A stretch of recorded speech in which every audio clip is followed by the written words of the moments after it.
Boa noite a todos. Informamos que este evento será gravado e posteriormente poderá ser disponibilizado nas redes sociais da nossa subseção. Meu nome é Dr. Igor Lima, atualmente estou como presidente da Comissão de Direito Previdenciário aqui da OAB de São Miguel Paulista. Sou homem de 1,80 m. Primeiro vou fazer a autodescrição.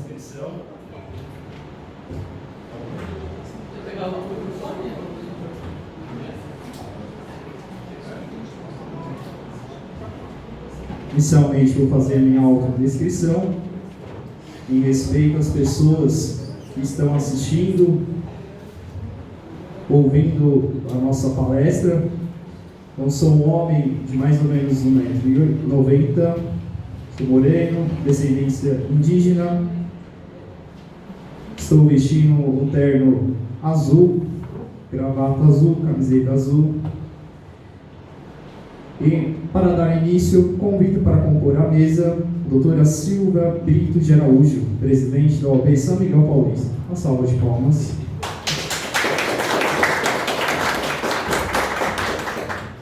Doutora Zildete Leal dos Santos, vice-presidente da OAB São Miguel Paulista. Doutora Rosimeira Aparecida da Fonseca, secretária-geral adjunta da OAB São Miguel Paulista. Doutor Jairo Oliveira Macedo, secretário-geral da OAB São Miguel Paulista. E por fim, a nossa estrela da noite, a palestrante doutora Maura Feliciano de Araújo. A doutora Maura é advogada, professora, diretora de cursos e eventos do IBDP, Instituto Brasileiro de Direito Previdenciário, presidente da Comissão Previdenciária da OAB Itaquera, pós-graduada em Direito Previdenciário pela EPD, Escola Paulista de Direito, MBA em Direito do Trabalho e Direito Previdenciário pela Faculdade Legale e Planejamento Previdenciário pelo ICDS. Autora também das obras Manual de Planejamento Previdenciário e QNIS e sua interpretação prática pela editora Ujur. Anuncio ainda a presença dos demais diretores executivos e presidente das comissões desta casa, Dr. Daniel Mazeu, presidente da Comissão de Direito Imobiliário, Carlos Bardel, presidente da Comissão da OAB Vai à Escola, doutora Cláudia Simões, presidente da Comissão de Direito Eleitoral. Muito obrigado pela presença de todos. Agora passo a palavra para a nossa presidente, doutora Silvia Brito de Araújo, para a abertura dos trabalhos. Boa noite a todos. Quero cumprimentar os membros da mesa, cumprimentar a doutora Maura e quero parabenizar o doutor Igor. É um jovem advogado que tem se destacado aí à frente da comissão, essa comissão tão importante que é Direito Previdenciário. Isso mostra que basta ter o quê? Vontade. Não é? Então não importa se é um jovem advogado, se é um advogado bandeirante, quando se tem vontade de fazer um trabalho voluntário, que é o nosso caso, a gente consegue fazer, consegue superar as dificuldades. O doutor Igor, quando ele foi convidado, ele ficou um pouco receoso no início, justamente pela pouca experiência dele, mas ele tem se destacado. Então eu quero deixar aqui os parabéns, viu, doutor Igor. Doutora Maura, eu quero agradecer muito a sua presença aqui na nossa casa. Estamos muito felizes porque é um tema bastante importante. Seu currículo dispensa apresentações, não é? Então é isso. Então, sem mais delongas, nós viemos aqui para ouvir quem? A doutora Maura. Muito obrigado pela presença de vocês. Viu? Agora passo a palavra à doutora Zildete Leal para as suas considerações. Boa noite a todos. Vou minha autodescrição. Eu sou branca, estou loira, estou vestida no vestido preto e branco. Eu quero cumprimentar a mesa também a pessoa da nossa presidente, doutora Silvia, doutora Maura. Parabenizar também o doutor Igor, que também merece mesmo os aplausos que a doutora Silvia falou, por ser um jovem advogado e está apresentando um trabalho muito bonito aqui na nossa subseção. E agradecer a doutora Maura pela presença, ela é aqui a nossa vizinha de Itaquera. E muito obrigada, doutora Maura, e obrigada a todos vocês, e como disse a nossa presidente, hoje a palavra é para a doutora Maura, então eu me despeço de vocês e uma boa palestra para todos. Obrigado. Deixa eu aproveitar e fazer uma correção, que nunca é tarde para a gente corrigir os erros, né? A gente tem implantado aí vou fazer a autodescrição em respeito àquelas pessoas que não podem enxergar. Então, ficou faltando a minha autodescrição. Para quem nos ouve, nós estamos gravando. Então, eu sou uma mulher branca, alta, tenho cabelos cacheados e visto um vestido branco e preto. Passo a palavra para a doutora Rosimeira Aparecida da Fonseca. Boa noite a todos, a todas. Cumprimento a mesa na pessoa da nossa presidente. Agradeço a presença da nossa palestrante, doutora Maura, falando de um tema maravilhoso que é o previdenciário, o direito previdenciário. Ele alcança tanto poder aquisitivos maiores ou pessoas de baixa renda, é o direito que alcança a sociedade. E quero parabenizar o doutor Igor pelo ótimo trabalho que está fazendo em sua comissão, persistente, maravilhoso, muito bom, doutor, parabéns. E como não vou ficar delongas, vamos para a palestra. Vocês vieram também a doutora Maura, não o Roso Malandro. Eu passo a palavra ao doutor Jário Oliveira Macedo. Boa noite a todos, cumprimento a mesa, cumprimento a doutora Maura. Desde já quero agradecer, não me lembro de ter tido uma outra oportunidade, mas nesses 24 anos que eu advogo, de forma online, a senhora já me ajudou muito, com muitas respostas, muitos esclarecimentos de dúvidas. Agradeço de coração. Muito feliz de estar aqui hoje com a senhora. Da mesma forma, quero aqui também enaltecer o doutor Igor pela coragem, né, de assumir a presidência já no primeiro ano de carteira. Como agora o presidente disse, ele se destaca mesmo. E também acrescentar que graças a ele, e só a ele, nós podemos disputar o campeonato de futebol masculino, porque ele é goleiro, o único. Então, se não fosse ele, certamente teríamos muito mais dificuldades. Boa noite a todos, boa palestra.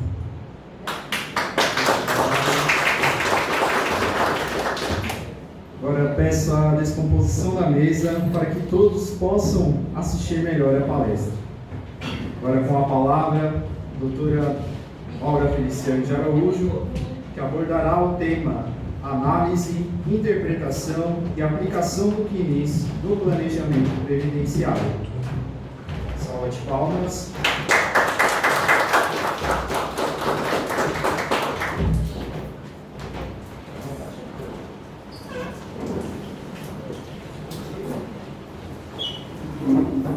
Boa noite a todos. Como o conteúdo será gravado, eu faço a minha autodescrição. Eu tenho 1,5 m, estou vestida de vestido longo, né, branco, estampado de preto, uso óculos. Hoje eu estou na minha versão de cabelos encaracolados e quero dizer que é uma honra estar aqui na subseção São Miguel Paulista.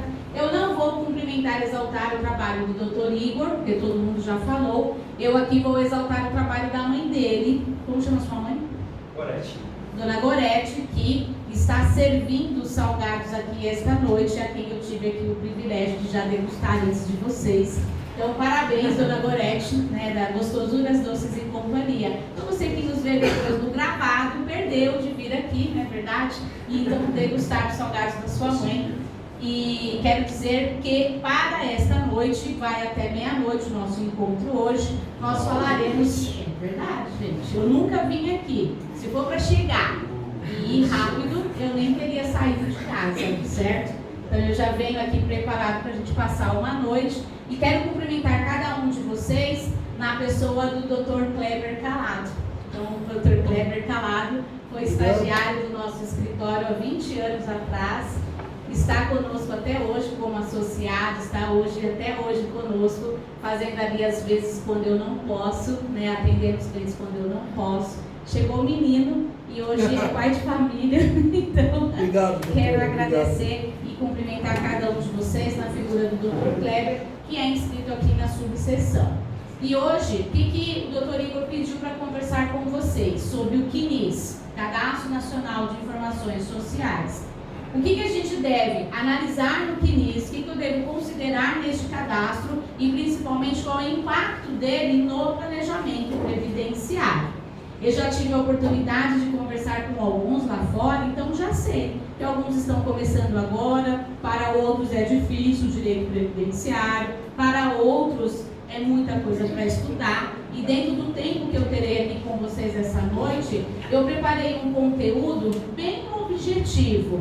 E para que a gente fale do que é o CNIS no planejamento, eu preciso falar o que é o planejamento e depois falar do que é o CNIS. Eu preciso trazer algumas informações sobre o que a gente precisa realmente analisar neste cadastro para que então a gente evolua bem nas duas temáticas da noite. E o primeiro ponto que eu quero ressaltar com vocês, o que é planejamento previdenciário, que todo mundo faz, que todo mundo pesquisa no Google, mas que a gente precisa entender qual é o alcance deste estudo do patrimônio previdenciário. O planejamento é isso, é estudar o patrimônio do segurado, da segurada.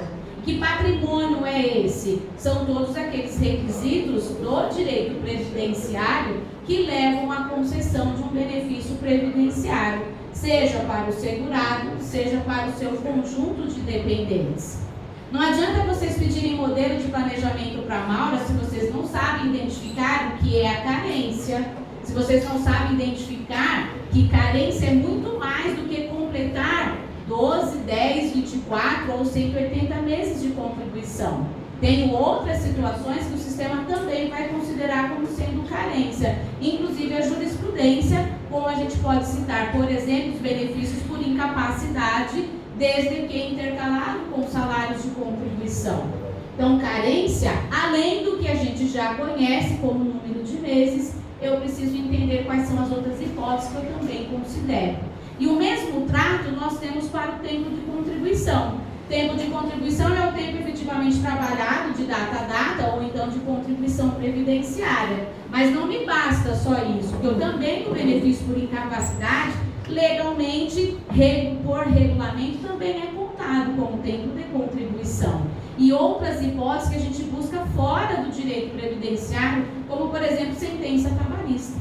Então, eu tenho situações, além daquilo que os nossos olhos enxergam, que eu também trago para dentro desse estudo do patrimônio previdenciário.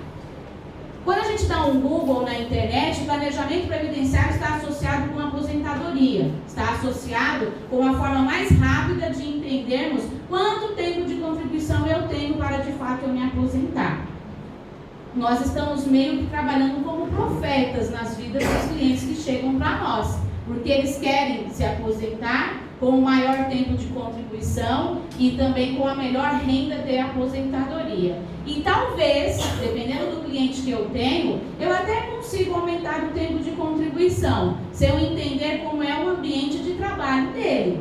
Se eu entender se ele trabalha numa metalúrgica, num hospital, num posto de gasolina, se eu compreender onde ele trabalha e exposto ao que ele tem assim o seu trabalho, e que faz com que aquele tempo tenha uma majoração de pelo menos 40% no caso do homem ou 20% no caso da mulher. De novo, não adianta eu ter um modelo de planejamento da Maura se eu não consigo identificar ao longo da história previdenciária qual é o nível de ruído que fará com que aquele tempo de trabalho efetivo tenha o seu acréscimo ali majorado. Então, eu preciso reconhecer, dentro dessas circunstâncias, o que eu posso, de fato, aumentar como tempo de contribuição. E já que o cliente ele quer se aposentar muito bem, pelo melhor valor possível de aposentadoria, então agora eu vou para o último tópico ali do que é o patrimônio previdenciário do segurado. Quer saber o que é salário de contribuição, o que é período básico de cálculo e como que eu chego na renda mensal inicial, que que ao longo da nossa história também foi sendo alterada, conforme o legislador também foi trazendo as suas alterações. Eu e o Romildo, nós falávamos ali fora sobre a revisão da vida toda.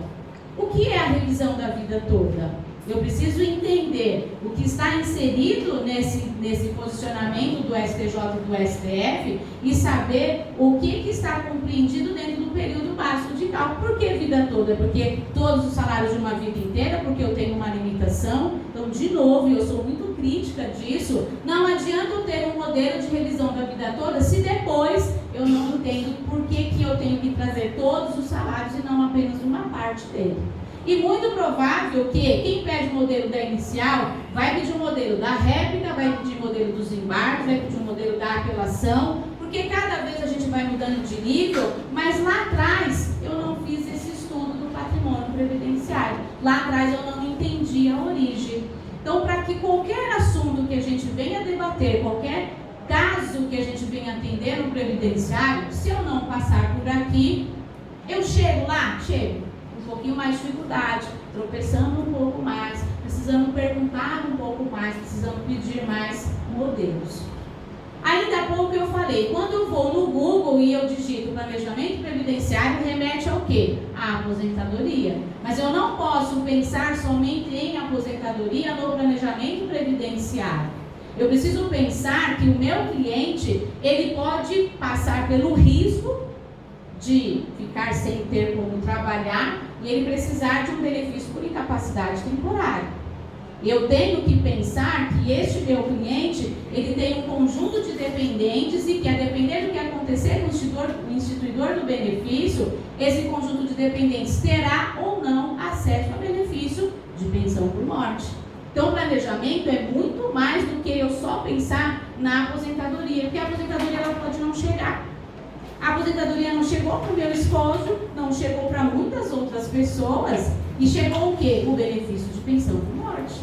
Então, eu preciso deixar o meu cliente preparado para qual situação? Qualquer uma delas. E agora que a gente ainda lida com os reflexos da reforma previdenciária, eu preciso pensar também qual é a melhor regra de transição que vai se aplicar ao meu cliente. Pode ser que a regra do direito adquirido seja muito boa, como pode ser que a regra da transição do pedágio de 100% seja muito melhor do que o direito adquirido antes da emenda 103. Então, o planejamento ele deve ser estudado com esse olhar que eu chamo de macro. Eu tenho que pensar no todo. Eu tenho que pensar na proteção da Maura, do filho da Maura. Eu tenho que pensar na minha incapacidade. Eu tenho que pensar na minha aposentadoria, que só vai acontecer daqui a 10 anos. E para isso, então, que a gente usa o planejamento previdenciário. E aí, o que o Igor pediu para conversar com vocês? O que eu tenho que analisar no CNIS? Como que eu enxergo, como que eu interpreto o CNIS para trazer para dentro do planejamento previdenciário? E aqui, eu já dei um anúncio para vocês o que é que eu vou analisar no CNIS. Porque o CNIS, ele já me mostra exatamente tudo isso. Ele já me mostra quantos meses de contribuição previdenciária o meu cliente tem, quanto tempo de contribuição ele tem. Pode ser, a depender do indicador que ele já me mostra que trabalhou com exposição a agente nocivo. Agora, o que é o mais importante para a gente? O CNIS hoje, ele já está piscando para a gente dizendo o seguinte, olha, essa competência aqui eu não vou contar para carência, porque você recolheu ela fora do prazo. Olha, esse período aqui, enquanto você não provar para mim, para quem você trabalhou, eu não vou contá-lo como tempo de contribuição. E isso está onde? Está na lei, está no regulamento, está na instrução normativa, está na portaria 990 e 991. Todos eles levam ao mesmo tempo, a mesma expressão. Os dados do CNIS relativos a vínculos, relativos à remuneração, relativo à contribuição, valem como prova de filiação à Previdência, tempo de contribuição e salários de contribuição. Para quem me lida no previdenciário aqui, já deve ter atendido um belo de um cliente que disse o seguinte, eu dei entrada na minha aposentadoria, ela não saiu porque disse que eu não tenho tempo de contribuição. É óbvio, eu já sei, o CNIS desta pessoa está errado. O CNIS desta pessoa faltam informações ali e precisam ser validadas para então a gente chegar a essa prova do tempo de contribuição. Para a Previdência Social, a entrega de um benefício está associada a este Cadastro Nacional de Informações Sociais, que é alimentado por várias formas. Caixa Econômica, Ministério do Trabalho, a própria Previdência, a GFIP, é um banco de dados externos que migram informações para a Previdência Social, para então a gente chegar a esta entrega do artigo 19 do Regulamento da Previdência Social, o Decreto 3.048 de 99. Se eu entendo, se eu aplico no meu atendimento ao cliente o que está neste regulamento e em todos os textos legais da Previdência Social, fica muito mais fácil então eu já trazer aqui o primeiro elemento da nossa noite, o que eu preciso analisar no CNIS. Tudo que está aqui no artigo 19 e tudo que a gente vai conseguir conversar essa noite aqui com vocês. Para quem gosta de fundamentação legal, e é óbvio que eu tenho que gostar, porque eu preciso saber onde é que eu vou pesquisar, ali no slide já está ali mencionado para vocês. Eu tenho que ir na lei de benefício, eu tenho que ir no regulamento da Previdência, eu tenho que ir em instrução normativa, portaria, tudo isso para entender o alcance do CNIS. E eu sou muito visual, então eu trago um material mega colorido, que é para todo mundo entender. Eu desenho e pinto para cada um de vocês. O Dr. Jairo aqui, ele citou que eu já o ajudei muito nas redes sociais.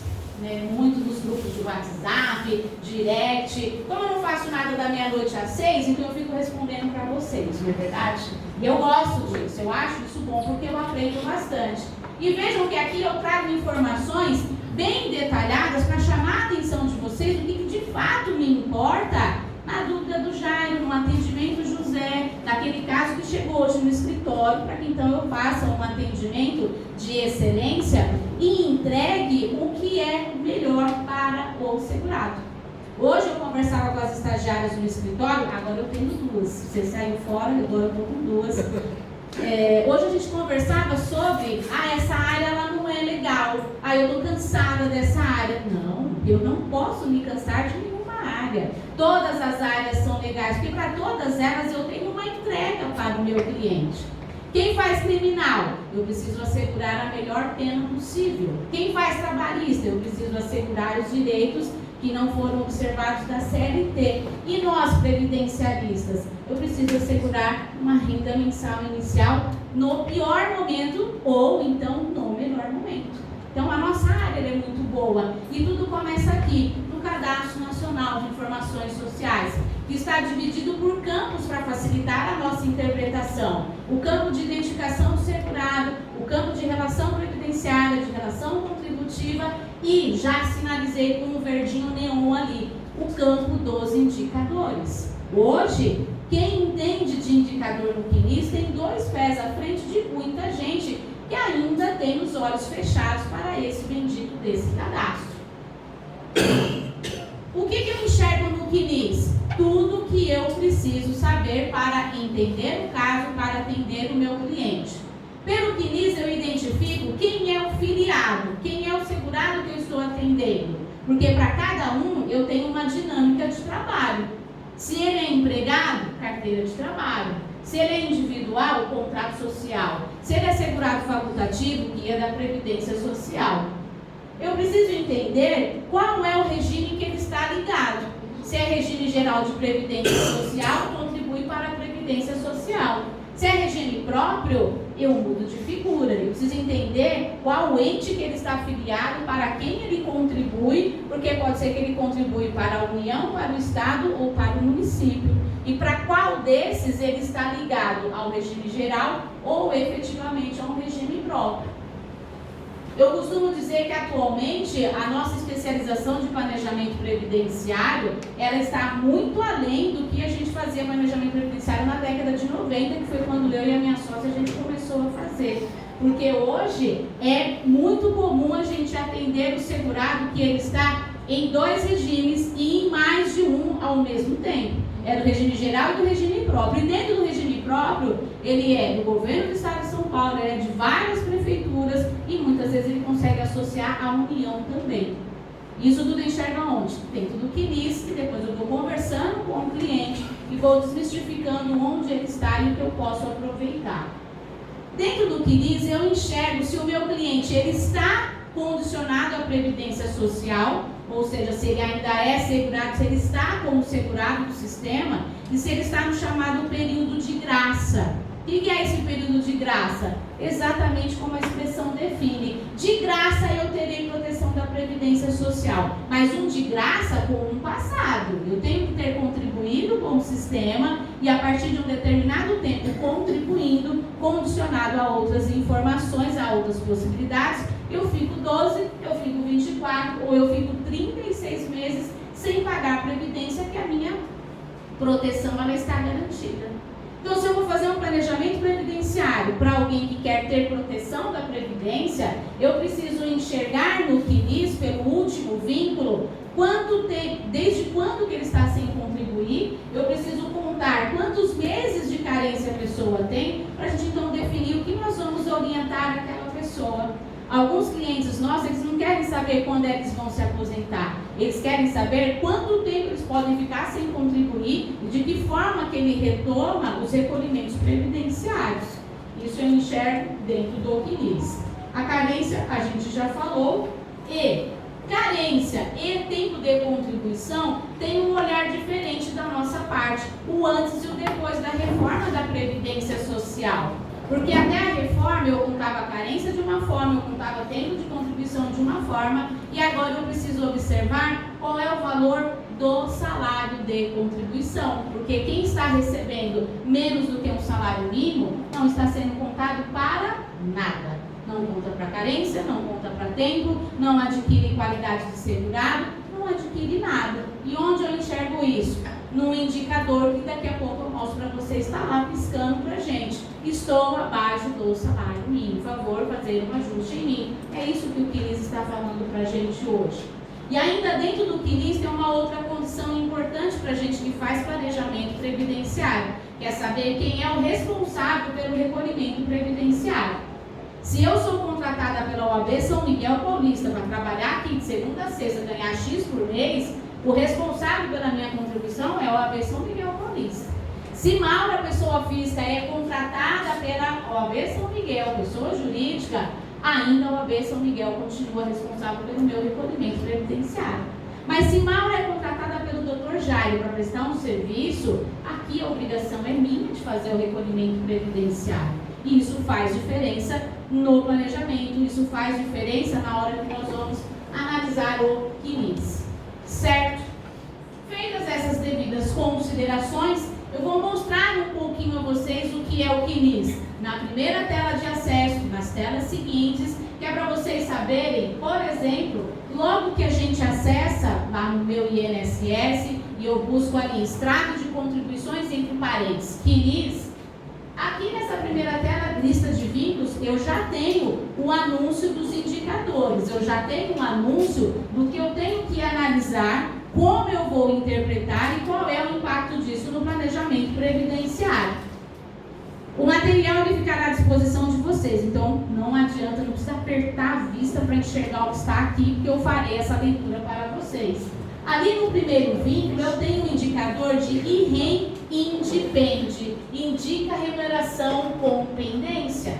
Qual é o impacto disso no planejamento previdenciário? Bom, pode ser que o que eu recebi, e esse CNIS ele é meu, pode ser que o que eu recebi da Faculdade São Bernardo do Campo, pode ser que não entre no meu patrimônio previdenciário. Pode ser que eu tenha aqui algum problema, que eu precise ajustar com essa instituição, para que então aquela remuneração ela tenha a sua validação dentro do sistema. Eu tenho um outro ali de IREC independe, indica recolhimento com pendência. A mesma coisa. Um eu tenho problema com a remuneração paga, o outro eu tenho problema com o recolhimento realizado. E onde é que eu vou buscar isso depois com mais detalhamento? Quando eu vou abrindo o CNIS na sua versão completa de extrato de vínculos e contribuições, então a gente vai aqui identificando o que é o que. Maura, mas como que eu sei o que significa cada uma dessas siglas aqui dos indicadores? É só você ir até a última folha do CNIS, que lá tem uma legenda. Lá já está dizendo pra gente, esse indicador significa isso, esse significa aquilo, e assim então a gente vai fazendo um estudo, o que eu preciso observar no caso concreto. Hoje, nós usamos a portaria 990 de 2022, no seu anexo 5, para que a gente possa entender qual é o esclarecimento para cada um desses indicadores. Com a versão atualizada desse anexo 5 da portaria 990, por uma portaria deste ano, nós agora temos uma coluna de esclarecimentos. Isso a gente não tinha até março, se eu não estou enganada, desse ano. Agora a gente já tem uma coluna de esclarecimentos, que ali o sistema já diz o seguinte: aqui você precisa se preocupar, aqui você não precisa. Aqui você precisa tomar cuidado, aqui você não precisa. Aqui eu preciso desse documento, aqui eu não preciso. Para essa noite, para esse encontro com vocês e para quem vai assistir depois a versão gravada, eu não trouxe todos os indicadores, porque por óbvio que a gente não ia esgotar isso nesta noite. Eu separei alguns que é fruto das perguntas que o Jairo faz para mim, que a Adriana faz para mim, que a Rose faz para mim, que eu fui selecionando aquilo que vocês mais perguntam nos nossos encontros. Então, eu estou usando de exemplo, tá? O que vocês mais perguntam para a gente então poder fazer o quê? Em paralelo com o que eu preciso estudar, com o que eu preciso ter atenção. E o primeiro deles é atenção ao benefício por incapacidade temporária ou incapacidade permanente. Por que eu preciso ter atenção a este não indicador, mas a esta menção no CNIS referente aos benefícios por incapacidade? Porque se o meu cliente ele ainda está recebendo um benefício por incapacidade, eu não tenho o que fazer. Eu fico ali quietinha esperando chegar a alta previdenciária. Principalmente se o meu cliente está recebendo um benefício por incapacidade temporária. É comum o segurado ele chegar para a gente e falar assim: doutora, eu estou recebendo um auxílio-doença há 10 anos e eu quero agora receber a aposentadoria por invalidez. Não convém você mexer. Primeiro, porque atualmente o critério para calcular a invalidez está pior do que o cálculo do benefício por incapacidade temporária. E segundo, porque eu sujeito o meu cliente a passar numa perícia e pode ser que o perito diga assim: você já está bom, pode voltar ao trabalho.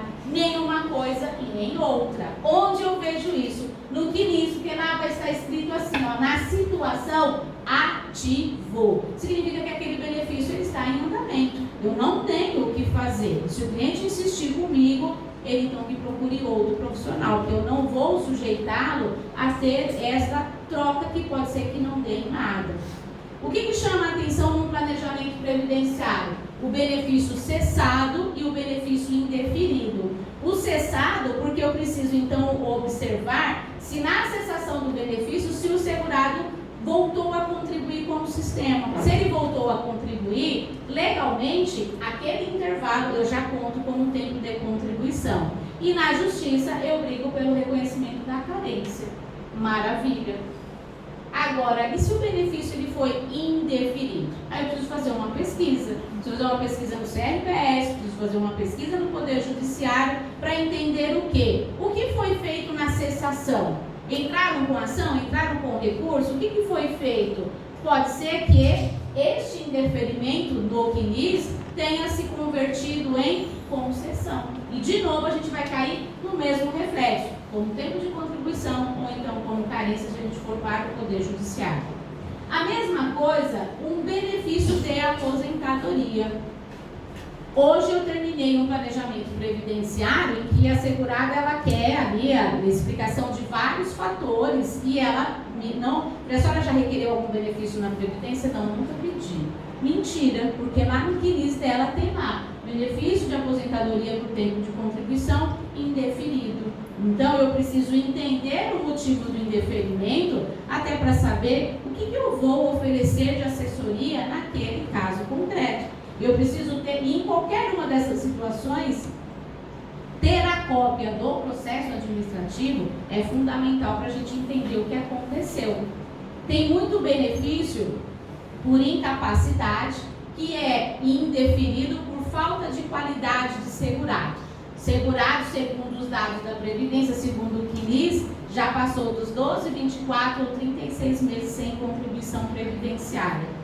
Tudo bem, eu peço a cópia do processo e aí eu identifico que o mais difícil já aconteceu. A perícia já reconheceu a incapacidade daquela situação. E eu só preciso trabalhar a questão da qualidade de segurado, que numa grande parte das vezes a gente consegue reverter isso, identificando se de 12 eu vou para 24, se de 24 eu vou para 36, se teve seguro-desemprego, situações em que a gente consegue recuperar a qualidade desse segurado. Mas vejam, eu preciso passar exatamente por essa análise. Economia de bateria ativada, já vai mexer aí, não vai? Senão vai cair aqui, certo? Enquanto isso, outro indicador, outra situação do CNIS que eu separei para vocês porque impacta no planejamento previdenciário. O indicador de PREV Faculte Conce. O que significa esse indicador? Que eu tenho um segurado que no sistema está lá registrado que ele é segurado obrigatório. Ele tem a obrigação de pagar a Previdência Social todo mês. E junto com essa obrigação, ele está pagando a contribuição como facultativo todo mês. O sistema veta essa concomitância. Eu não posso ser empregada da OAB São Miguel e pagar seguridade, pagar contribuição como facultativo por fora. É o que está reproduzido ali naquela primeira imagem. Mas eu tenho que buscar a causa para o CNIS trazer este indicador para a gente. E aí, então, a gente vai entender que isso é porque tem algum vínculo em aberto, que pode ser que de fato esteja em aberto, como pode ser, então, que no sistema não foi finalizado aquela situação. Então, eu preciso oferecer um serviço a mais para o meu cliente, vou dizer assim, olha, o seu CNIS está com inconsistência, o seu CNIS está aqui registrado que você está pagando 2 vezes e numa delas você não poderia. E eu tenho a solução para o seu problema, eu sei o que está acontecendo, eu posso resolver o seu problema. É assim que a gente vai trazer o cliente, fidelizar o cliente e explicar para ele. E enquanto você não regularizar essa situação, todas essas contribuições como facultativo, elas não entram no seu patrimônio previdenciário. Elas não são contabilizadas para tempo de contribuição, para carência, para calcular o benefício, e isso vai gerar uma dor de cabeça para o segurado.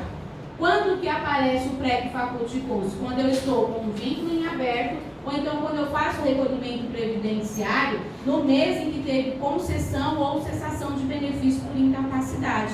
Porque pela norma não pode fazer esse recolhimento no mesmo mês. Então são situações que a gente vai lá, a gente faz o ajuste e fica tudo bem.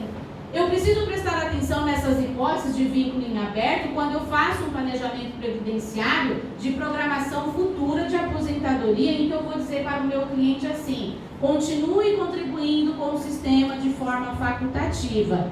Você pode pagar todos os meses do ano até tal data, ou você pode pagar 2 vezes por ano para manter qualidade segurada. Eu preciso ajustar o CNIS do meu cliente numa situação como essa, que é para que lá no futuro ele não diga assim, ué, ela mandou pagar e eu paguei e não resolveu nada. Bom, então primeiro vamos arrumar o CNIS. Outro indicador do nosso CNIS que já muda a nossa forma de atender o cliente. E eu vou fazer assim com vocês. Eu vou fazer toda a exposição e depois todos poderão fazer as suas perguntas para os casos concretos. Eu darei essa oportunidade de vocês debaterem comigo as situações que vocês têm no escritório. Este indicador de regime próprio de previdência social já diz para a gente o seguinte: este segurado, ele tem um vínculo com o Estado de São Paulo, filiado como empregado, regime próprio de previdência. Olha os cuidados que a gente precisa ter. No Estado de São Paulo, ele esteve ligado a qual administração? O governo do Estado de São Paulo, na área da educação, na área da penitenciária, no Poder Judiciário. O que aconteceu aqui? Filiado como empregado, mais uma pergunta que eu preciso fazer ao cliente. Bom, aqui você esteve como empregado, mas por quê? Porque você foi admitido num concurso público, mas regido pela CLT, é empregado público, eu preciso entender essa situação. E como que eu entendo isso? Pedindo os últimos oleritos, os últimos demonstrativos de pagamento para identificar para quem migrou a contribuição previdenciária. Ali vai aparecer SPPrev, IPREM e por aí afora, conforme cada regulamento, cada ente que a gente vai encontrar no caso concreto. Hoje eu enxergo que trabalhar com os 2 regimes, o geral e de previdência, aumenta muito mais o leque de atrairmos os clientes do escritório, mas a gente precisa entender dos 2 regimes e principalmente se naquele município, se naquele naquele estado tem ali um regime próprio de previdência social. Atualmente, e eu falei lá atrás, desde a reforma da Previdência Social, que eu preciso tomar cuidado com o salário de contribuição. Salário de contribuição que está abaixo do salário mínimo para aquela competência, ele não é contado para mais nada no nosso ordenamento, no nosso patrimônio previdenciário. E de novo, olha só, o CNIS ele já vai revelando ali para a gente esta situação. PSC, MEM, SM, EC, sempre 3. Significa o quê? Que aquela competência, o salário que foi usado para a contribuição, não é para este mês aqui de setembro de 2023, não é de R$ 1.320, é de R$ 1.319, é de R$ 1.302, é de R$ 1.200, é de R$ 60, não importa. Se ficou abaixo de R$ 1.320, já vem com alguns sinalizadores. PSC, MEM, SM, 103 é um, PREC menor MIM é outro. A grande novidade que há na reforma da Previdência Social é que agora a Maura, que é empregada da OAB, ela está sujeita a ter que fazer um ajuste no meu salário de contribuição. Antes, esse sinalizador ele só existia para contribuinte individual e segurado facultativo. Estes nunca puderam fugir de uma base de cálculo de salário mínimo. Salário de contribuição tinha que ser igual ao salário mínimo. Agora, a novidade real está para o empregado, para o doméstico e para o trabalhador avulso. Para todo mundo convém fazer o ajuste? Não, depende do que eu preciso. E eu só vou identificar se o ajuste é o de complementar, o de usar o agrupamento ou utilizar o excedente, eu só vou identificar para qual é o ajuste que eu vou utilizar quando eu submeto o caso ao planejamento previdenciário. Quando eu vou entender qual é a finalidade que o meu cliente ele precisa. Ele só precisa de tempo de contribuição. Bom, então pode ser que agrupar algumas contribuições seja interessante. Pode ser que usar o excedente daqui para ali seja interessante. Não, Maura, essa pessoa ela precisa de 12 contribuições previdenciárias para acessar um benefício por incapacidade. Então, não dá para sair agrupando contribuição previdenciária, que ao invés de 12, eu vou ficar com 6. Não vai resolver absolutamente nada. O indicador ele está ali para isso. Primeiro, para dizer para a gente, tem ajuste aqui para ser feito. Depois a gente vai retomar essa questão para um detalhe que eu gosto de chamar a atenção dos colegas. O CNIS ele também identifica se aquele segurado, se ele teve uma ação trabalhista e se essa ação trabalhista foi averbada no Cadastro Nacional de Informações Sociais. Eu costumo dizer que o advogado trabalhista com o advogado previdenciarista precisavam andar de mãos dadas. Porque quando o trabalhista vai entrar com uma ação trabalhista, pelo amor de Deus, converse com a gente. Procure saber qual é o reflexo daquele direito trabalhista naquela sentença. Procure saber, logo que a sentença transitar em julgado, como você vai levar isso para a Previdência Social. E mais, procure saber conosco de que forma que você vai instruir o processo trabalhista para que eu não tenha problema na hora de averbar essa sentença trabalhista. Nossa, eu fiz uma ação trabalhista e entrei fiz um acordão. Fiz um acordão. 20 anos de reconhecimento de vínculo, a gente vai receber R$200 mil e assim, sem reconhecer vínculo, sem nada. Deve ser realmente um belo de um acordo, a depender da necessidade. Só que depois, não adianta aquele cliente vir buscar os 20 anos na Previdência Social, porque não vai encontrar. Por quê? Porque lá atrás você abriu mão. Eu fiz um acordo aqui, verbas 100% indenizatórias. Poxa vida, perdeu a oportunidade de você fazer a prova de que o seu salário de contribuição era pelo teto previdenciário. E não está errado o trabalhista não saber do previdenciário. Só que quando eu não sei uma coisa no trabalhista, eu ligo para o Cléber. Cléber, eu não lembro mais como é isso aqui. Cléber, faz esse processo aqui para mim. Porque nós nos conhecemos no olhar, então eu já sei como é que ele vai fazer aquela instrução trabalhista. Eu estou super tranquila que o que ele trouxer do trabalhista para o escritório, o meu cliente não terá problema com relação à questão previdenciária. A sentença trabalhista para fins previdenciários, ela demanda um início de prova material dentro do processo trabalhista. Então eu faço uma bela de uma instrução trabalhista, ouvindo minhas belas testemunhas, mas eu não tenho um papel de pão que prove que aquela relação, ela de fato existiu em determinada data. Terei problema? Terei. Terei o ganho da sentença trabalhista, porque é óbvio que o juiz ele se convenceu, mas para fins previdenciários eu não tenho esta mesma entrada. Mas a gente tem uma alternativa, porque o artigo 172 da IN 128, da Instrução Normativa 128, permite que ainda no administrativo eu leve prova documental contemporânea ao fato que eu estou alegando. Então pode até ser que naquela instrução processual que aquele advogado achou que não tinha necessidade de juntar o papel de pão, pode ser que eu consiga trazer o papel de pão e falar para o servidor, olha, essa sentença trabalhista, ela está aqui corroborada com esse documento. Então tá bom, vamos usar isso daqui? Vamos. Mas é um cuidado que a gente precisa ter na hora de instruir um processo trabalhista. E aqui neste exemplo para vocês, o indicador já está dizendo para a gente isso. Aqui é uma demanda trabalhista. Aqui a gente já averbou. E o que eu costumo fazer? Eu peço a cópia do processo trabalhista para eu ter a certeza do que foi requerido e quais são os impactos que eu tenho naquela situação. Esta imagem que está aqui para vocês, PREM XT, significa remuneração extemporânea. E qual é o caso concreto desta situação? Uma contribuinte individual, ela tinha aquela lacuna de recolhimentos previdenciários, aí ela foi sozinha na Previdência Social, emitiu a guia da Previdência, pagou uma quantidade X de recolhimento previdenciário e tudo bem. E na hora de requerer o benefício não foi concedido. Por quê? Porque o sistema não reconheceu essa lacuna. Ah, mas eu paguei. Sim, pagou fora do prazo. E aí? E aí que você tem que trazer a prova de que você, de fato, exerceu atividade remunerada.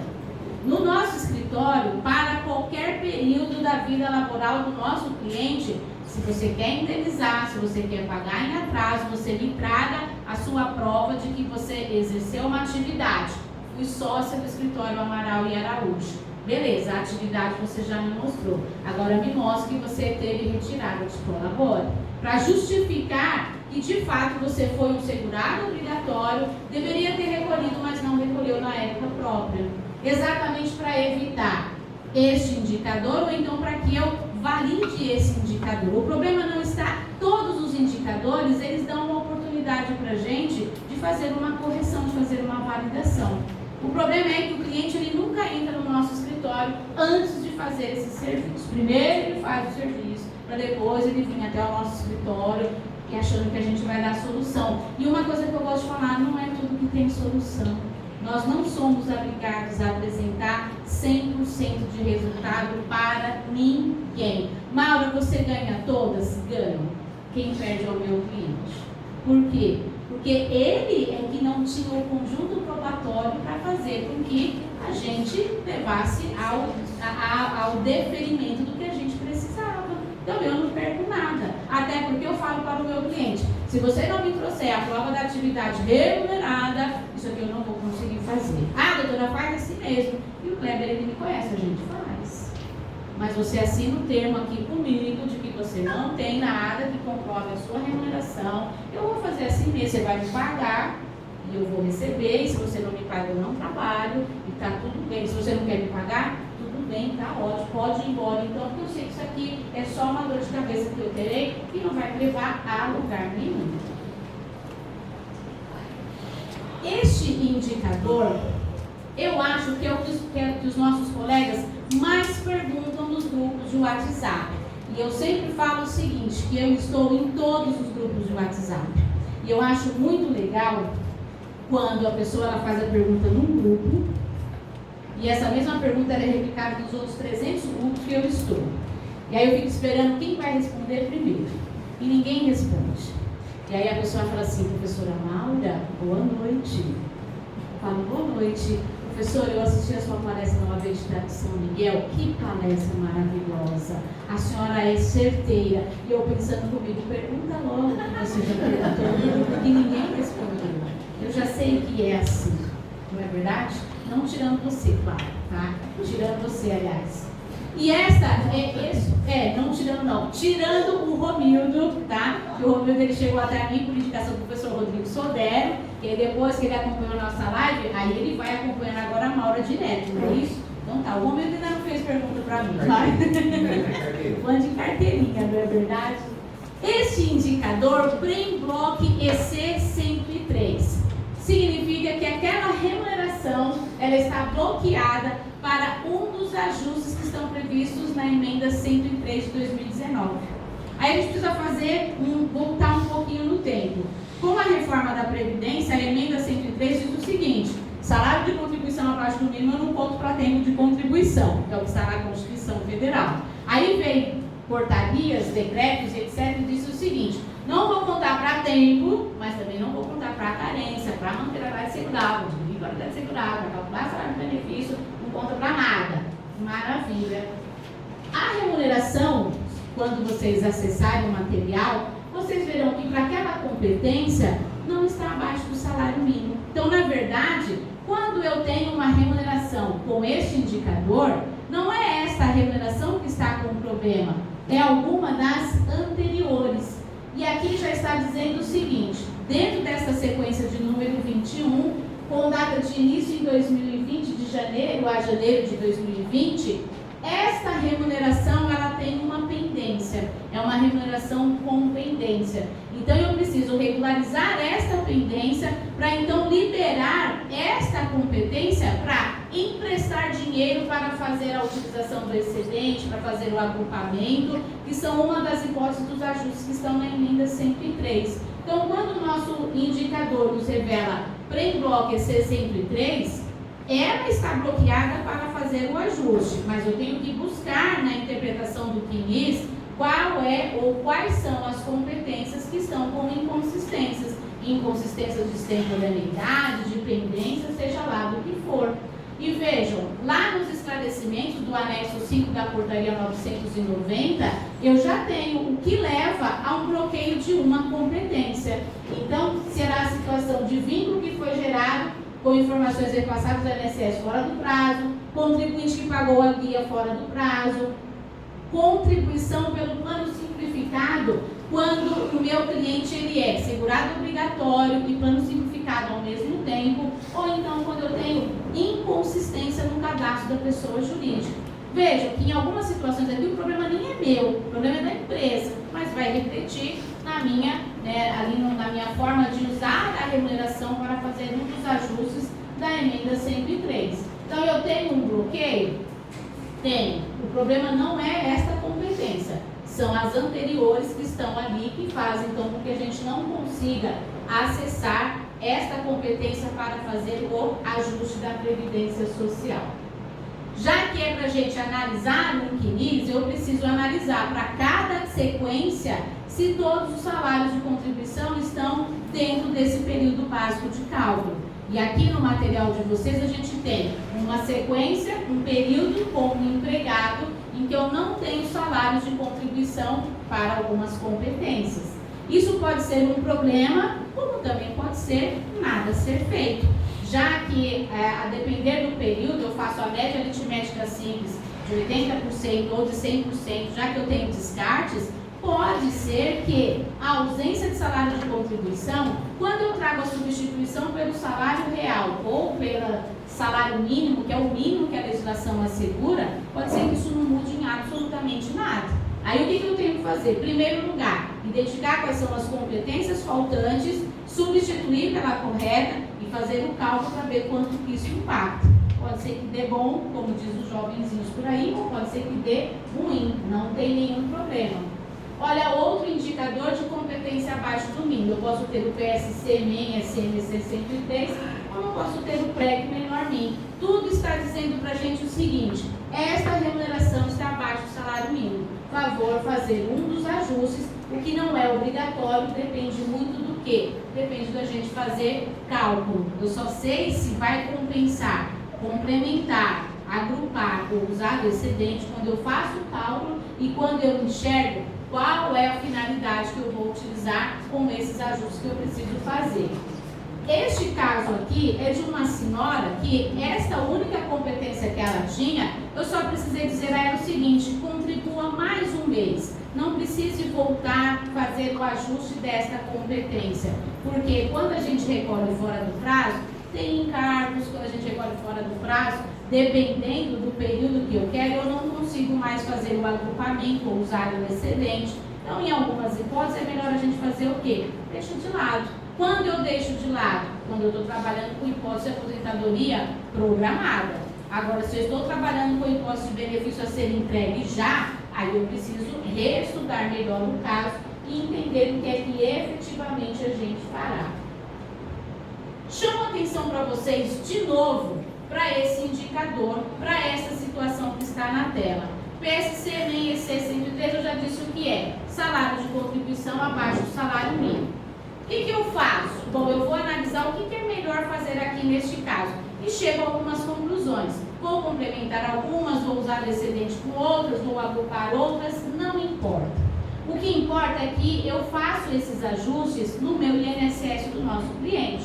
Então, eu vou lá, abro, entre aspas, um chamado, gero um processo para essa finalidade e é tudo muito intuitivo. No meu INSS vai perguntando o que você quer fazer. Se você quer complementar, clique aqui. Se você quer agrupar ou usar o excedente, clique ali. Fiz todos esses ajustes, o que o sistema fará na sequência? Aqui eu deixei o comprovante do protocolo de requerimento, que é de ajustes para o alcance do salário mínimo. Fiz todos esses ajustes, o sistema reconheceu, me gerou a guia complementar, está tudo pago, está tudo bonitinho. Aí eu peço a emissão de um outro CNIS. O que o outro CNIS ele trará para mim? Para cada um de vocês, para o nosso cliente. Ele trará, de novo, a competência com PSC, NEM, EC 103 e trará na sequência qual foi o ajuste realizado. Se agrupou, se usou o excedente, se teve emissão de guia DARF. O sistema, de novo, ele já está piscando para a gente o seguinte: para essa contribuição abaixo do mínimo, você ajustou desta forma. Até aí está tudo bem.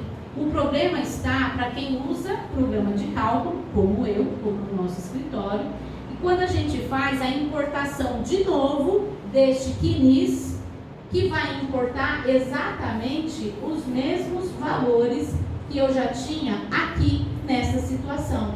Quem está abaixo do mínimo aqui vai continuar abaixo do mínimo quando eu baixo um CNIS com os ajustes. Então, atenção para vocês que usam o programa de cálculo, porque o que vai acontecer? Quando eu importar este CNIS com os ajustes, eu terei que fazer um acerto manual no salário de contribuição, ou então eu terei que responder às perguntas que o programa de cálculo já faz para a gente.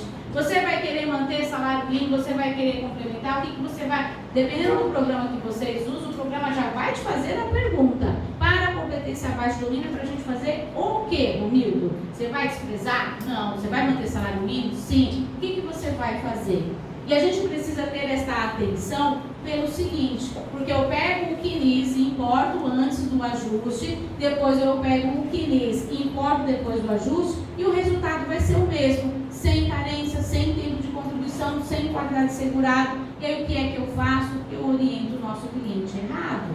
Então, muita atenção, porque a gente precisa então identificar qual é o CNIS que está na minha mão. Ou é um CNIS que precisa fazer acerto, ou é um CNIS que já foi feito o acerto. Se é o CNIS que já foi feito o acerto, atenção na hora de importar os salários de contribuição e trazer ali o resultado que a gente busca com o nosso planejamento previdenciário.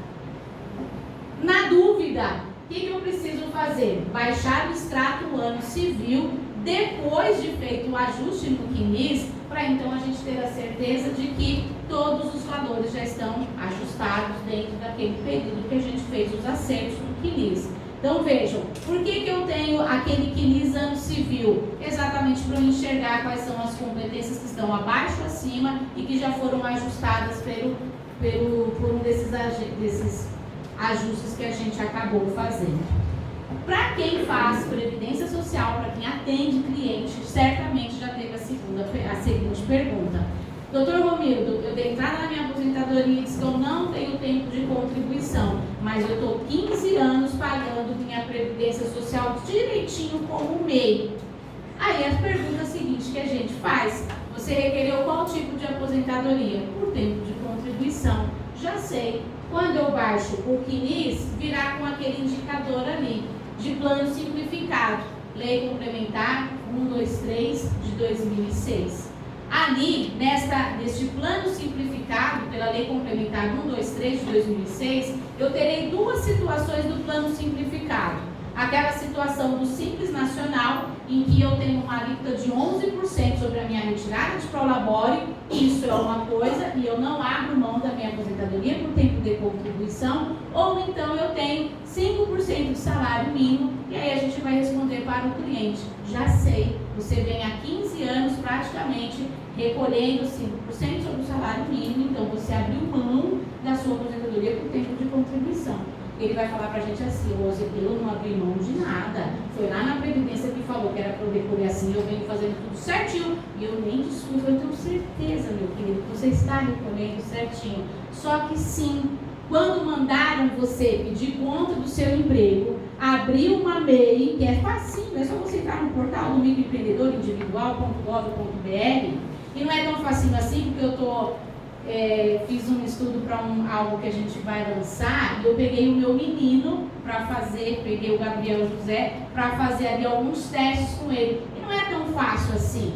Você precisa se cadastrar, você precisa ter um selo de autenticação que não é o básico, tem que ser o avançado. Tem uma série de fatores que não é tão facinho assim. Mas enfim, se a partir do momento que você opta por recolher 5% numa guia DAS, adeus, entre aspas, aposentadoria por tempo de contribuição. E aí a gente faz o quê? A gente tem que fazer complemento. Aí eu tenho que de novo estudar no planejamento previdenciário.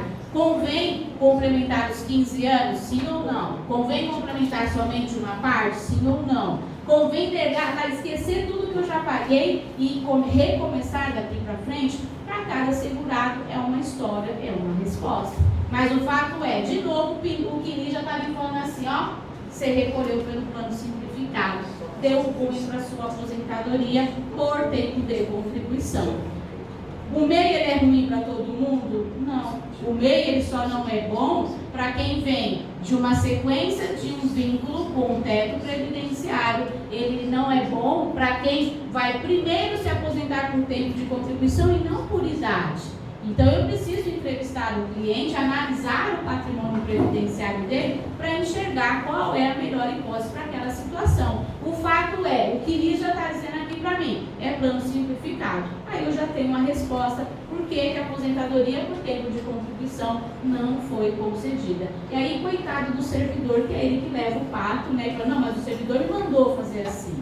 Eu acho que não. Talvez você entendeu errado, alguém entendeu errado, mas o fato é, de novo, o que ele já está dizendo para a gente o que a gente precisa ajustar aqui no caso concreto. A mesma situação, o segurado facultativo baixa renda. Atenção, senhora dona de casa, a senhora que é dona de casa, a senhora pode fazer o seu recolhimento pelo facultativo baixa renda. 5% tem a sua autonomia, a senhora terá a sua aposentadoria de um salário mínimo.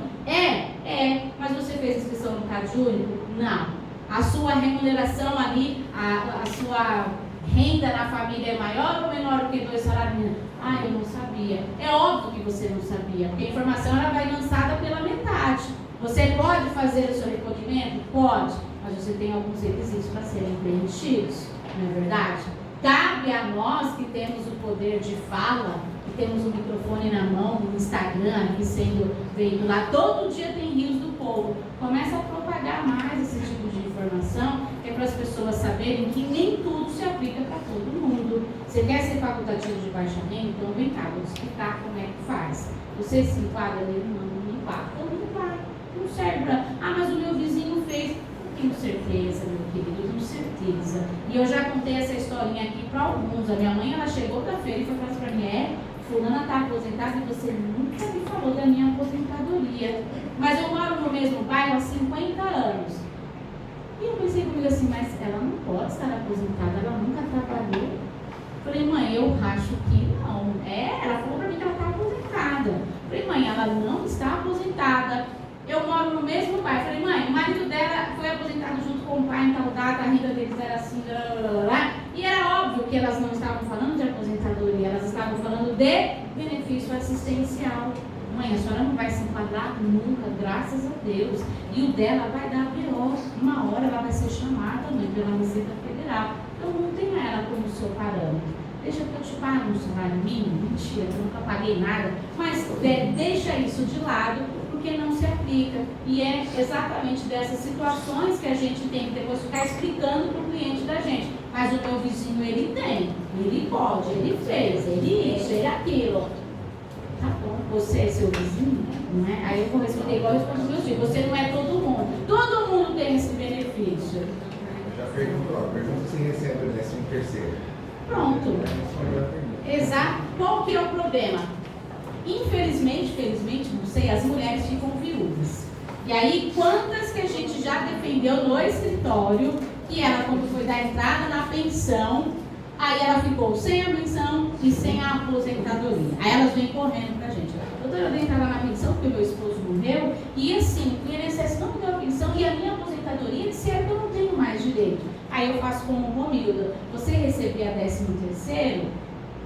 Ah, eu acho que não. Você acha ou você tem certeza? Não, não recebia. Então você não recebia a aposentadoria. Recebia sim, que era de um salário mínimo. Assim, eu sei, querida, é de um salário mínimo, ninguém recebe menos de um salário mínimo de benefício, inclusive assistencial, mas o seu benefício não era esse. E como eu gosto de uma fofoca, como eu gosto de um barraco, eu falei assim, me traz a cópia dessa sua aposentadoria.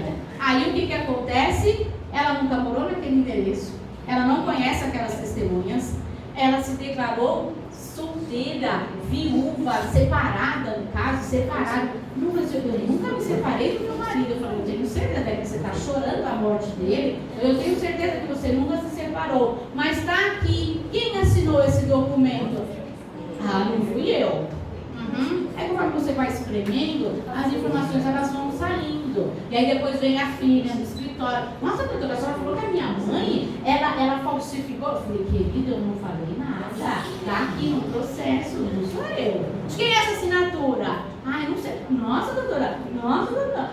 Aí aparece um monte de gente. Quem deveria ter cuidado da mãe uma vida inteira, aí agora que tem 200 mil, 300 mil para receber, aí aparece todo mundo no escritório. Não é verdade? E agora o que eu posso fazer? Olha, e já teve a ousadia de falar assim, bom, para fazer essa defesa aqui, eu vou cobrar X. Tudo isso porque você pagou muito mais para estar enrolada como você está agora. Então, assim, ou é este, ou você vai continuar sem um benefício e sem o outro. Onde está o problema? Nessa situação que elas mesmas foram criando e que a gente identifica rapidinho com essa pergunta. Você recebe 13º? Não recebo 13º. Então, playboy, não sou, não é verdade? E para a gente já ir aqui finalizando, para que eu abra as perguntas para vocês, como que a gente corrige a situação do MEI? Agora, o microempreendedor individual fará agora, em dezembro, 15 anos desse plano simplificado. Muitos vão chegar aos nossos escritórios agora, se dando conta que eles estão pagando previdência há 15 anos, que somado com os 20 anos que ele já tinha antes, já está dando 35, e ele vai bater na porta da previdência, o benefício não vai sair. E ainda bem, porque ele vai ter que procurar a gente, e a gente tem a solução para o caso concreto. Qual é a solução? Olha, se você quiser resgatar o seu tempo de contribuição, você terá que fazer o quê? Um complemento de 15% de 2008, 2010, 2011, mais ou menos para cá, porque antes o complemento era de 9%, porque o MEI começou com uma alíquota de 11% e depois foi para 5%.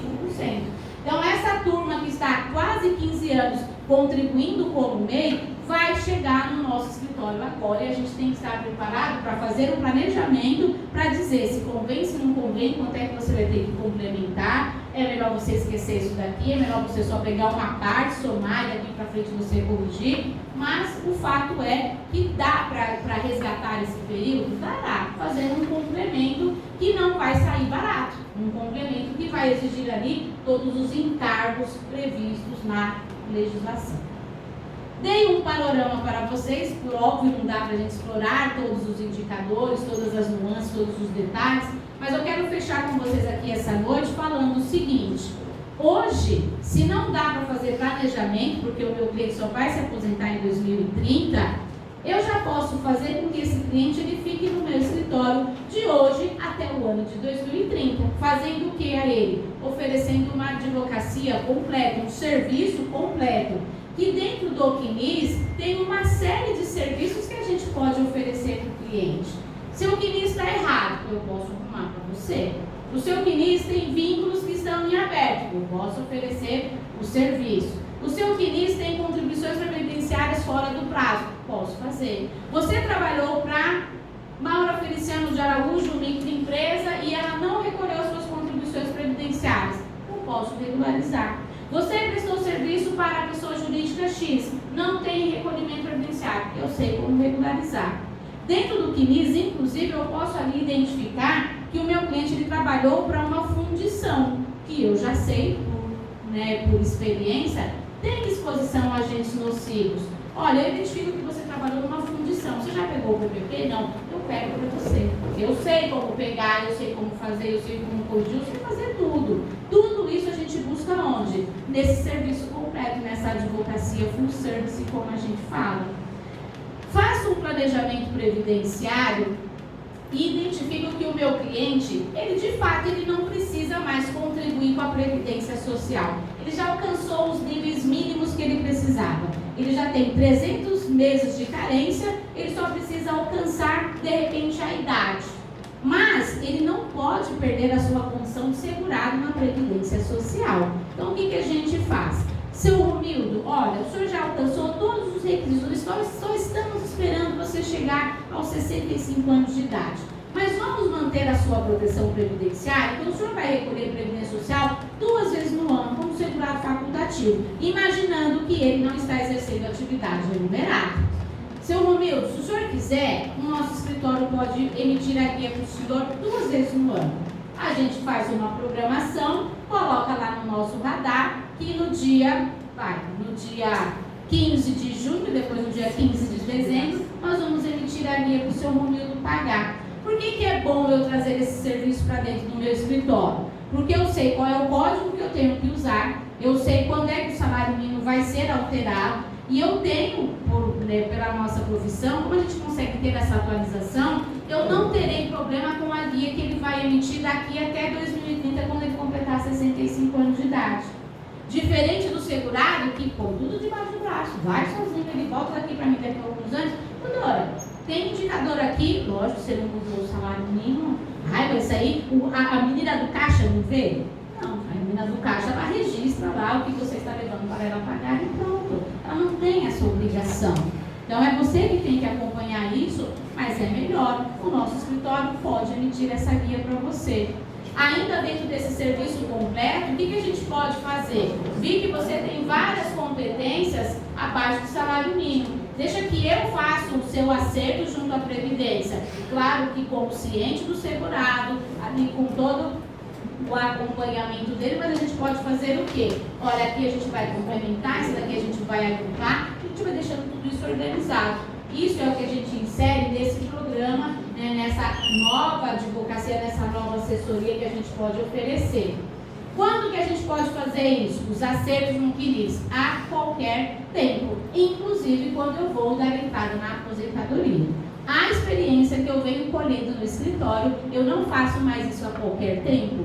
Hoje nós digitalizamos ali 10 anos de previdência social de uma mulher, que só vai se aposentar em dezembro, e a gente já marcou ali o acerto do CNIS dela. Por quê? Porque a gente já vai recebendo algumas negativas pela robotização do sistema, em que mesmo que eu faça a minha versão, piscando para o servidor, dizendo para ele assim, olha, ajusta aqui, acerta ali, faz assim, faz assado, o sistema vai lá e diz, o seu problema, o seu protocolo foi indefinido, que você não tem tempo de contribuição, você não tem carência. Então eu já percebi que se eu fizer um movimento inverso ao que está na portaria 123, que não mais a qualquer momento, mas antecipadamente, isso pode me poupar ali um pouco de dor de cabeça, certo?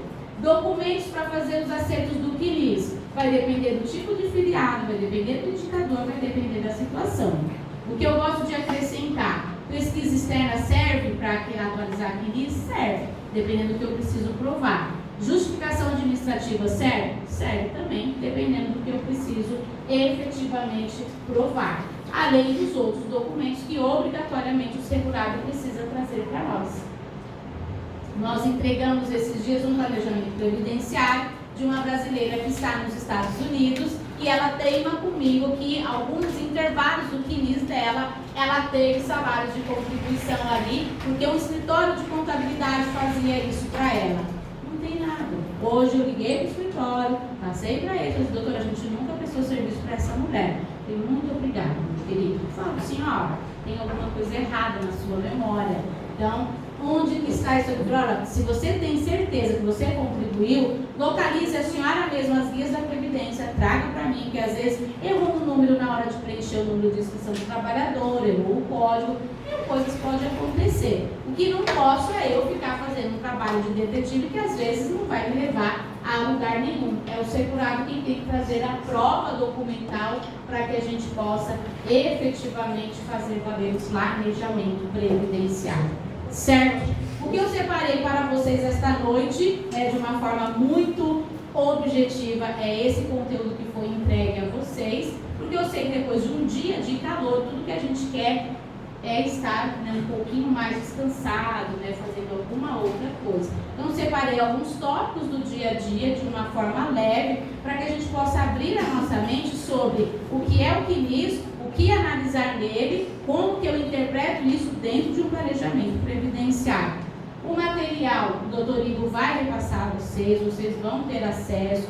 Tem o e-mail da professora Maura, peço para que vocês enviem para o e-mail. Tem um livro atualizado agora sobre o CNIS, onde a gente incluiu todos esses novos indicadores depois da emenda 103. Sigo à disposição de vocês e finalizo com uma passagem que o Kleber sabe muito bem o significado na minha vida. Levem os fardos pesados uns dos outros e assim cumpram a lei de Cristo. Quando a gente se dispõe a ser previdenciarista, a gente se dispõe a carregar o fardo do nosso cliente. Não um fardo pesado, de incômodo, mas a gente se dispõe a pegar o problema dele, trazer para o nosso colo e tratar aquele problema para dizer para ele, vai que o teu benefício foi entregue, tá? Então, como uma boa católica, como uma boa catequista, como uma boa coordenadora de capela, eu acho que essa passagem, independente do credo de cada um de vocês, é o que a gente deve praticar no exercício da nossa advocacia. Igor, parabéns pelo trabalho que você vem realizando. Deve meu abraço para a dona Gorete, que você me deu. Depois eu vou deixar meu endereço para que você mande entregar, no dia dos professores. Pode mandar entregar um kit da dona Gorete. E assim que vocês voltem bem para a origem de vocês. E eu fico à disposição se vocês tiverem alguma pergunta. Obrigada, doutora. Para fazer todo esse trabalho aí que você falou, esse planejamento, a gente não pode esperar só para receber no final quando sair do nosso cliente, né? Pensei que ninguém estava preocupado com o honorário. Eu preocupado com isso, né? Mas a senhora não faz área previdenciária, agora a senhora se interessou. Então, conversar com a minha amiga, sabe? A sua amiga? Quem é a sua amiga? Que a gente está nas parcerias, sabe? Aquela lá, Como que ela chama? doutora Edilene. Doutora Edilene? E ela gosta muito de fazer caridade, sabe? Isso tudo vai saber no final, tudo vai saber no final. Não, eu acho assim.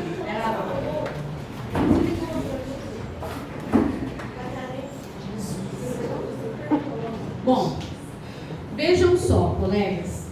Para quem é previdenciarista nato, todo dia ali da Previdência Social, sabe que está difícil para a gente obter a concessão de benefício por incapacidade. Todo mundo reclama das perícias do INSS e do Poder Judiciário. Sabe que as aposentadorias especiais estão demorando muito para sair, a gente precisa entender horrores da norma técnica. Tudo na Previdência Social, no Administrativo e no Judiciário está demorando. Não é só para mim, não é só para o Romildo, para qualquer um aqui de nós. Essa é a advocacia real. A advocacia real não está sendo fácil para ninguém. Agora, a gente pode pegar um exemplo como esse que eu trouxe aqui para vocês, de ajuste de CNIS, e trazer isso para a carta de serviço do escritório de vocês. Fazer um pro bono é bom. Eu não posso fazer o pro bono diário, todo que entra no escritório, tá? Agora, como cobrar um serviço como este? É pegar a tabela de honorário horário e verificar onde que a minha assessoria ela vai ali efetivamente se adequar a esse serviço que será oferecido. Bom, para fazer o acerto do CNIS, quantas horas eu vou levar para fazer isso? Quanto isso vai dispor do meu escritório? Já começa, na verdade, qual é a estrutura do meu escritório. Eu pago aluguel, eu pago condomínio, eu pago empregado, eu pago estagiário. Eu preciso ter esse custo do escritório associado ao meu conhecimento. Nós estamos aqui há 1h30 falando sobre previdência social, já trabalhamos um dia inteiro e o nosso estudo não se resume a aqui. Eu sei que tem colegas que estão matriculados em pós, em cursinhos, paga cursos extras para estar se atualizando. Tudo isso eu tenho que colocar na ponta do lápis para entender qual é o meu valor e colocar isso no valor do que eu vou oferecer. Aí quando a senhora cobra, e eu sempre uso a mesma expressão, o valor que você vai investir em mim é X. Porque eu não tenho, na verdade, eu tenho um valor muito grande. Cada um de nós temos um valor que a gente precisa traduzir isso em honorário. Então, quanto é que eu cobro? Depende. Quantas sequências eu tenho no CNIS? Quem é o meu cliente? Qual é o valor que ele recebe? Qual é a probabilidade daquilo render um benefício para ele a curto, a médio e a longo prazo? Tanto é que não dá mais para você... Como hoje. Hoje a gente fez 3 atendimentos novos no escritório. Doutora, quanto que a senhora cobra de honorários? Assim, depois a senhora vai receber uma proposta de trabalho. Por quê? Porque depois de ter conversado, extrair todas as informações, eu preciso pensar qual é o valor que a pessoa terá comigo e o que eu de fato vou oferecer naquele caso concreto. Então, assim, o que eu cobro da Rose não é o mesmo que eu cobro da Silvia, não é o mesmo que eu cobro da Zil, não é o mesmo que eu cobro do Kleber, porque cada um tem uma história, cada um vai exigir de mim algo diferente. Ah, então lá não é tabelado? É tabelado pelo mínimo, conforme a tabela de honorário da nossa seccional, ponto. Agora, quando que você cobra para emitir uma guia? Depende, né? Quem é o meu cliente? Serão 2 guias no ano? Serão guias mais vezes no ano? Quem é este cliente? O quanto que ele vai exigir do nosso escritório? Tem cliente que é bonzinho, não abre a boca para nada. Tem cliente que é uma bênção. Ele te pega até na fila da comunhão, sabe? Então, assim, tudo isso eu tenho que medir para que realmente eu coloque o valor devido ao meu conhecimento. Bom, certo? Então, convém pegar a tabela da ordem ali e verificar. Esse tipo de assessoria se encaixa em qual aqui? Num parecer escrito, numa consulta verbal, num seu... E aí a gente vai desenhando ali, a gente vai fazendo a nossa tabela paralela. Diga, que eu não guardei seu nome. Carlos, diga. só uma questão. Eu não sei se mas eu tive uma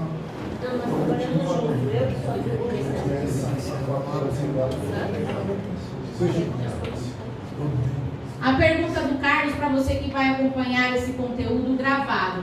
Quando começa a qualidade de segurado do empregado? A partir do momento que ele se filia à Previdência Social. Ou seja, a partir do momento que ele tem um contrato dele de trabalho. Só que depois da emenda 103, a qualidade de segurado, ela se inicia com o recolhimento do salário de contribuição baseado no salário mínimo. Vejam, exemplo para vocês. Maura foi contratada pela OAB São Miguel Paulista no dia 1º de janeiro de 2022 para trabalhar meio período, com base no salário mínimo. Um salário mínimo dividido pelo meu meio período. Eu vou receber um salário mínimo todo mês? Não. Não foi combinado. O combinado, dentro da minha carga horária, é receber meio salário mínimo. Então, eu passo 12 meses recebendo meio salário mínimo. Peço desligamento desse vínculo no dia 31 de dezembro de 2022. Pós-reforma, nos termos do artigo 19e do Regulamento da Previdência Social, eu tenho qualidade de segurado? Não. Eu iniciei a minha jornada de trabalho, eu me filiei ao sistema como empregada no dia 1º de janeiro de 2022. Só que quando eu abro o CNIS, terá lá PSC, MEC 103. Todos os meus 12 salários de contribuição estão abaixo do mínimo. Ali a minha qualidade de segurada ela não começou. Ah, mas está tendo recolhimento previdenciário todo mês? Sim, a OAB São Miguel está fazendo a parte dela. Vai lá e desconta 7,5% daquela base de cálculo. Só que eu não fiz o ajuste necessário para validar aquela competência previdenciária. Então, cuidado. Mas aí nesse caso, eu pergunto para a senhora, porque aconteceu um caso concreto no escritório, mas aí a pessoa começou a contribuir integral, a base do salário mínimo. Existe uma carência para ela requerer, por exemplo, benefício de capacidade temporária? Então, agora você mudou a sua pergunta. Olha lá. Olha como a gente aperta a pessoa. Primeiro ele me pergunta quando começa a parar de cessar. Respondi. Agora ele quer saber o seguinte, não é quando começa a carência, qual é a carência necessária. Qual é a carência para benefício por incapacidade? 12 contribuições previdenciárias. Que eu posso tê-las corridas. Imagine este exemplo, uma aula de 1º de janeiro a 31 de dezembro, 12. Ou eu posso ter 2 contribuições na OAB São Miguel, mais 2 contribuições na Padaria Nova Vitória, mais 2 contribuições como facultativo, mais 2 contribuições como Maura prestando serviço para cargos. Não importa. Você está o quê? Então o contador comemora porque o contador justificou como ele não informou a GFI.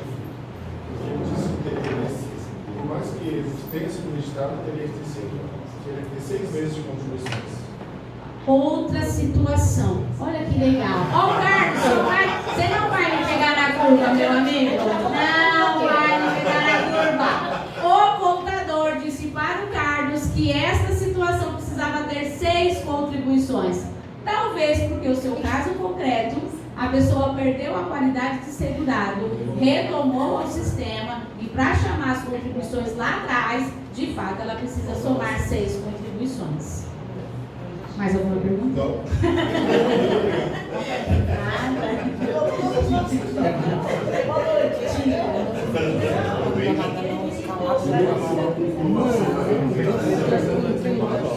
Já não tem mais nada no meio dentro da experiência da colega. Quando as convenções coletivas são aceitas para esse de volta? Olha, eu só peço a atenção de vocês, até para que essa gravação ela fique boa para quem vai assistir depois. Então o ruído daqui atrapalha lá. E olha que pergunta interessante a do Givaldo. Na minha experiência, como que o empregado ele faz a prova da sua remuneração? Aí eu preciso que você me diga o seguinte, é o empregado ou é o contribuinte individual? Empregado, excelentíssimo. Tá. Então ele tem uma situação, ele traz a seguinte situação, como que o empregado ele faz prova da sua remuneração? Vai fazer prova pela carteira de trabalho, vai fazer prova pelo Olerite, vai fazer prova pela ficha financeira, pela ficha de registro de empregado, pelo status do fundo de garantia, vai fazer prova pela RAIS. Isso é o que está na instrução normativa 128. No seu caso, não tem nada. A convenção coletiva, ela é prova de remuneração? Não. A convenção coletiva, ela é uma prova do quê? Ela é uma prova de que para aquela categoria de trabalhadores, ali eu tenho aquelas condições além do que está previsto na CLT. Agora, pode ser que o sindicato, ele tenha ali um registro das contribuições sindicais, que aí é uma vez por ano, que então está atrelado ali aquele salário do mês de março. Esta sim eu entendo que pode ser ali, dependendo do que você precisa provar, um início de prova de que pelo menos no mês de março, durante 10 anos, ele foi remunerado para aquele sindicato decorrente daquela empresa. Então aqui eu posso entender uma constância de remuneração. Só que aí tem um outro detalhe que a gente precisa entender. A remuneração que você precisa provar, ela não está no CNIS ou ela está? Ela não estaria. Seria justamente para não entrar O salário mínimo. O salário mínimo, Tá, exatamente. então tá. Bom, então é assim. Se não está no CNIS o salário de contribuição dentro de um determinado intervalo, se ele não fizer a prova da remuneração, não tem como você escapar do salário mínimo, porque a convenção ela vai estabelecer um mínimo. Só que assim, o que eu tenho que provar não é o mínimo da minha categoria, é o quanto de fato eu recebi. Posso até dizer e pensar o seguinte: bom, se naquela convenção coletiva tem um mínimo que não seria de 1.320, seria de R$2.000, por exemplo. Se eu provo vínculo empregatício, eu ouso dizer que dá até para você entregar a convenção coletiva e fazer toda uma associação. Está na carteira de trabalho esse vínculo, está no CNIS esse vínculo, não tem salário de contribuição, não quero que aplique o artigo 36 do Regulamento da Previdência Social, que, salvo engano, é esse número. Eu quero que você aplique aqui, pelo menos esse salário mínimo da convenção coletiva. Ouso dizer que é a ferramenta que você tem, é defensável. Porque a obrigação é do empregador e ele teria que observar o piso da categoria, né? Já que na falta de que procurou todos os outros documentos. Era mais para saber se a doutora já teria enfrentado. Eu ainda não enfrentei essa situação de ter que fazer valer ali a convenção coletiva, porque os outros documentos não estão, né, não são mais acessíveis. E viria uma outra pergunta, porque eu estou para conseguir, mas talvez eu não consiga provar o registro dela no sindicato. Aí, então, provavelmente vai ser outro. Aí tem essa questão de você fazer a prova a qual sindicato que está vinculado, se teve recolhimento. No sindicato não, no Ministério do Trabalho, o registro da convenção do Ministério do Trabalho. Outro problema, porque para fazer valer tem que ter esse registro. Então vejam que interessante a situação do Givaldo. Quais documentos? Eu costumo dizer que todo documento eu deixo na minha mesa ali pensando para ver se realmente convém, se não convém, e você já sabe qual é a via sacra que você vai percorrer nesse seu caso, então. Então pode ser que você tenha êxito. É tentar, depois falar para mim se deu certo. Certo? Faço questão. Romildo. Incorre em prescrição do direito de ajustar, complementar as contribuições feitas, por exemplo, no meio dentistas que tiveram a prerrogativa de contribuir por 15 anos pelo MEI. Essa complementação tem uma prescrição ou eu posso recolher os 15 anos? A pergunta do Romildo para a gente é a seguinte: já que o MEI está para completar 15 anos de recolhimento, prescreve essa possibilidade de complementação? Não.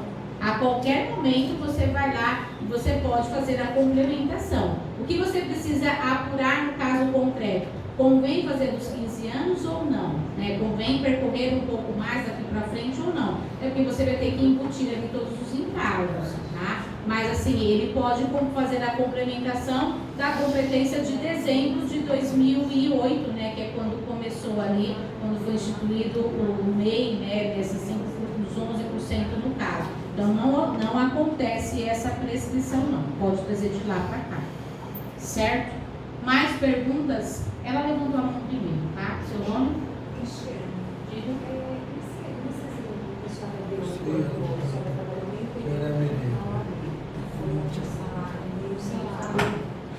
pode fazer essa contribuição e perguntar uma coisa complementação no salário mínimo, que é ser recolhido, e tem um prazo com implementação de prescrição? A sua pergunta de prescrição é diferente da dele. A pergunta da Cristiane aqui pra gente, ela que está aqui no presencial, é a seguinte: no exemplo que eu me coloquei aqui, Maura, empregada da OAB, recebendo meio salário mínimo por uma jornada de meio período, como fica a situação desse salário de contribuição que está abaixo do mínimo? O artigo 19E do Regulamento da Previdência Social dispõe lá nos seus incisos e parágrafos que é uma faculdade do segurado fazer um dos ajustes. Quais são? Complementar, agrupar e usar o excedente. Ponto. Então, é uma faculdade da Maura ela complementar as 12 contribuições, complementar 9, 8, seja lá quantas forem. Ou então vir agrupando. Eu somo janeiro com fevereiro, dá com salário mínimo. Março com abril e assim sucessivamente. Ainda dentro do mesmo artigo 19E, a qualquer tempo esse ajuste pode ser feito. Qual que é a diferença? Se eu faço um complemento da competência agora setembro, no mês de outubro, eu não tenho encargo nenhum. Mas a partir do momento que a competência é setembro, eu vou fazer o ajuste em novembro, aí eu já vou ali, né, tendo os meus encargos necessários. O único prazo que existe, Cristiane, por exemplo, se Maura falece sem ela ter feito um desses ajustes. Porque daí os dependentes da Maura devem fazer esse complemento até o dia 15 de janeiro do ano seguinte ao óbito.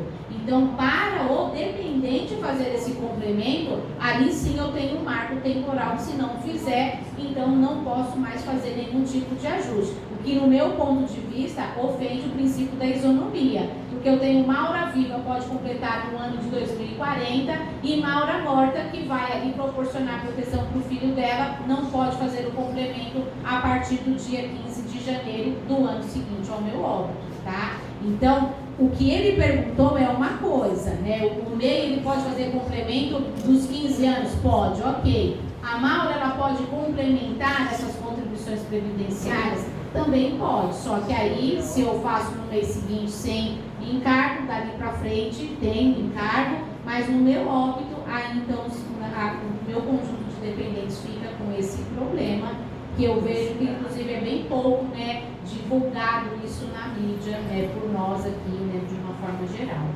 Tudo bem? Respondido? Nada? Seu nome? Cláudio. Cláudio, diga. Tem a seguinte situação, o contribuinte individual. O contribuinte individual fez os recolhimentos no prazo. Tem os comprovantes, as guias. Só que o problema foi o seguinte, os envios da GFIP, o contador alega que enviou no prazo, né, contemporâneo. Só que as informações chegaram de forma extemporânea. O INSS, então, ele está entendendo de que os recolhimentos foram feitos em atraso, porque o que alimenta o CNIS é a GFIP, né? Então, de que forma resolver isso? Inclusive, até entrei com um processo administrativo na Receita Federal da pessoa física, eles não conseguiram identificar. Então, pedi para o contador entrar com um processo na pessoa jurídica para poder identificar e ratificar essas GFIPs, né? Tá. Se não conseguir essa ratificação na Receita Federal, existe uma forma no judiciário ou no próprio administrativo juntar outras provas?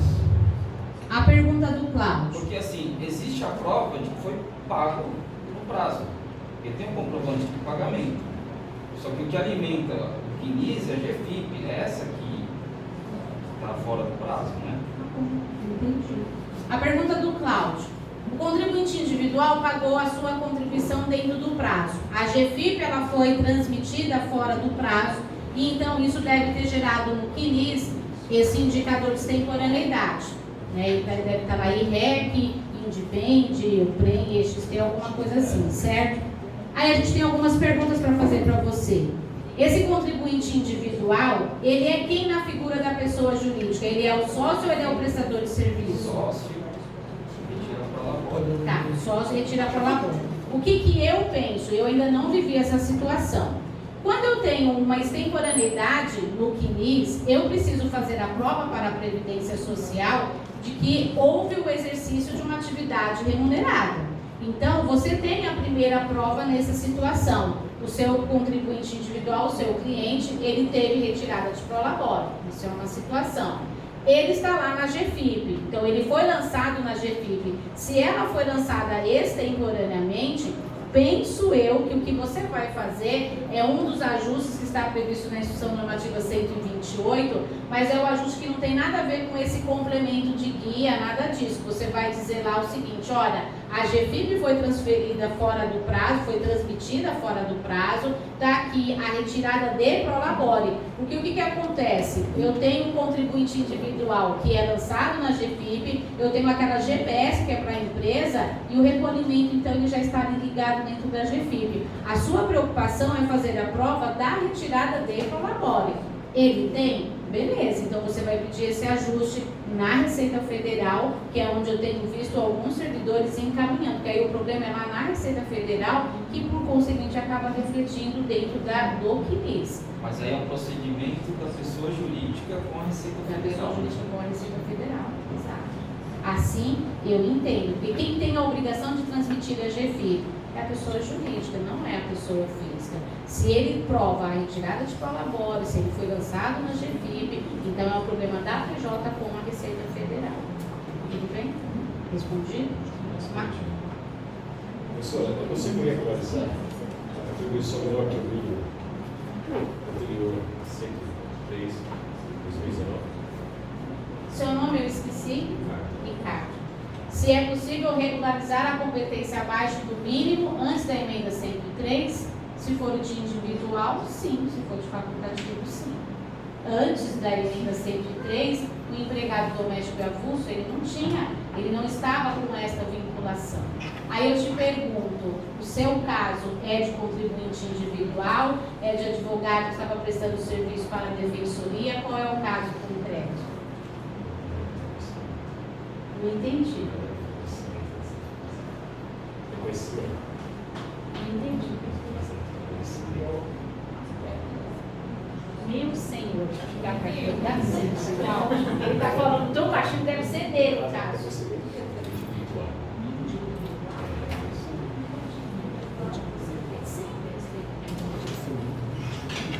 Ricardo. O Ricardo ele falou tão baixinho, que para quem está assistindo agora gravado, eu saí da câmera, eu tive que chegar lá perto dele. Porque ele pegou o celular, ele foi fazendo a pergunta, lendo ali no celular. Não é? Meu Deus do céu, e agora? Pergunta ou não pergunta? Não sei se você recebeu essa pergunta ou se você teve que digitar aí para você não esquecer o que você ia me perguntar. Mas o fato é, antes e depois da emenda 103, individual e facultativo, que não observou o salário mínimo, ele tem que fazer o acerto para ele poder validar aquilo no patrimônio previdenciário dele. Não importa. Tudo bem? Certo? É você esse o caso concreto? Vejam, contribuinte individual sempre precisou observar. E tem uma situação que já vai aparecendo bastante para a gente, que é o advogado que presta serviço para a defensoria pública. Todo mundo começou a sua carreira, ou uma boa parcela. Eu já fui da defensoria pública. Início de carreira, todo mundo vai na defensoria pública. A gente precisa pegar experiência, precisa formar cliente, precisa aparecer no Poder Judiciário, ser reconhecido no fórum. Todo mundo já fez defensoria. Só essa juventude de agora que não vai mais para a defensoria. Quem tem 52 anos ou mais já foi para a defensoria. E quando a gente pega o nosso quinis, o que é que está lá? Tudo abaixo do mínimo. Pessoa física, contribuinte individual e prestou serviço para uma pessoa jurídica, defensoria pública. Essas nossas contribuições, elas precisam ser validadas, se não das duas uma. Ou eu esqueço, ou elas não vão servir ali para, ou então eu de fato faço esse complemento. Elas estão tão remotas e elas ficaram tão caras que às vezes é melhor eu completar a minha carreira com mais contribuições previdenciárias. Mas o individual, ele sempre precisou obedecer salário mínimo e hoje, se ele precisa trazer isso para o patrimônio previdenciário, ele precisa fazer o ajuste sim. Eu ouso dizer que com a emenda 103 ficou fácil, porque antes eu tinha que tirar dinheiro do bolso, ir lá e complementar a guia. Agora eu pego o artigo 19E do Regulamento da Previdência e vou agrupar e vou usar o excedente para as competências dentro do mesmo ano civil, porém. É até uma coisa que eu queria te falar. Quando a gente vai utilizar o excedente e agrupar, eu só posso usar as do mesmo ano civil, tá? Então eu não posso agrupar 2020 com 2021, usar o excedente de 2022 e 2021, eu não posso fazer isso. Tudo bem? Não entendi. Exato. Por isso que a gente precisa, sim. Se for meio de janeiro, meio de junho, só ali, exatamente. Tá? Fico só dentro do ano civil. Uma informação que é importante: usar o excedente, o agrupamento, eu só posso fazer isso dentro do mesmo ano civil. Certo? Perguntas? Pode olhar no celular a pergunta, não tem problema. Claro. Dentro desse raciocínio agora do complemento no mesmo ano civil, se eu tenho dois tomadores diferentes, eu sei que vai dar excesso do teto e vai ser limitado. Eu posso pegar esse valor que excederia para compensar com outro tomador, para fazer esse ajuste? Se eu tenho uma acima do teto? Se eu tenho no uma mesmo teto, ano civil, tá. Se eu tenho uma teto, e aí eu quero trazer aquela outra competência que eu preciso somar ali prefeitos de carência, pode. Aquela seria, né, pode ser desconsiderado ou limitado ao teto? Aí eu posso É pegar o assim. excedente. Então, só que assim, o que eu posso fazer é o seguinte: nós temos salário mínimo para salário de contribuição, nós temos teto máximo para ali o meu salário de contribuição.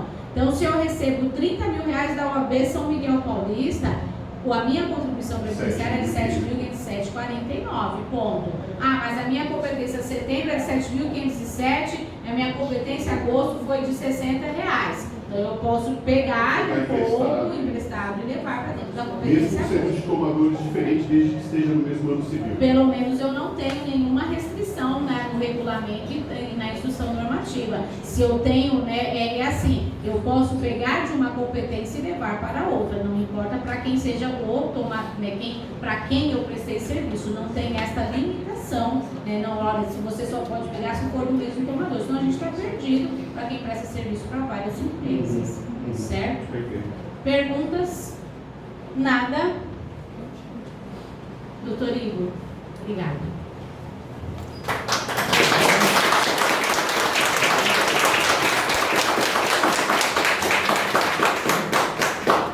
Bom, muito obrigado, doutora, pelas palavras, pela palestra, foi excelente, brilhantou muito a nossa noite. Com certeza todo mundo saiu com algum ensinamento aqui. Agradeço por ter aceito o convite e as portas das subseções estão abertas para novos eventos. Agora vamos para a entrega do certificado, para encerramento. Pedir para a doutora Luzimeire.